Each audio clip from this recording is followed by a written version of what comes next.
Misuse of security joint GP इसको लगाओ you please withdraw security immediately विद immediate action end विधानसभा speaker दिला माय instruction immediate action सहकार्य करायचं नसेल तर तुम्हाला हे प्रोटेक्शन काही हे मिळणार नाही. हे आहेत, हे कोणी गुंड नाहीत, हे आहेत विधानसभेचे अध्यक्ष, महाराष्ट्राच्या विधानसभेचे अध्यक्ष. हे डायरेक्टली दिवसा ढवळ्या दम देत आहेत, धमक्या देत आहेत, दादागिरी करतायत. मुळातच विधानसभा अध्यक्ष पद हे संवैधानिक पद आहे आणि या पदाच्या मर्यादा आहेत.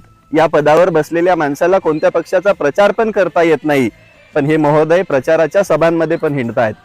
निष्पक्ष कसं म्हणू शकता तुम्ही? विधानसभा अध्यक्ष पद हे निष्पक्ष असतं, सर्वांना समान न्याय देण्यासाठी असतं. या साहेबांवरती कोणी बोललं की हे सगळ्यात आधी हक्कभंग घेऊन आणतात आणि हेच गुंडगिरी करतात. ही खूप मोठी शोकांतिका आहे. मुळातच महाराष्ट्रामध्ये भाजपकडून पूर्णतः सत्तेचा गैरवापर चालू आहे. सत्ताधारी कायमस्वरूपी समोरच्यावरती अन्यायच करत आहेत आणि त्याचं जिवंत उदाहरण आहे. जर एका विधानसभा अध्यक्षाची दादागिरीची आणि छपरीसारखी भाषा असेल तर विचार करा तुम्ही, आपला महाराष्ट्र कोणत्या दिशेला चाललाय. आज तुम्ही हसत असाल, आज तुम्हाला वाटत असेल बोलतोय हे ते, पण भविष्यामध्ये ही लोक तुमच्या डोक्यावरती मिऱ्या वाटणार.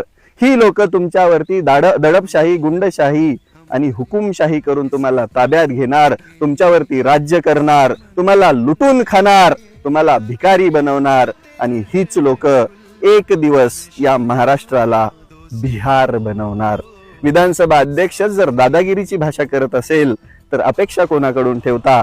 चालू द्या. आता महाराष्ट्राला सवय झालीये सगळ्या राजकीय भिकारचोट पुढाऱ्यांच्या दादागिरीची. आपण ते फक्त बघतोय, मजा घेतोय आणि त्यांनाच मतदान करतोय. ही शोकांतिका आहे या भारत देशातील लोकशाहीची.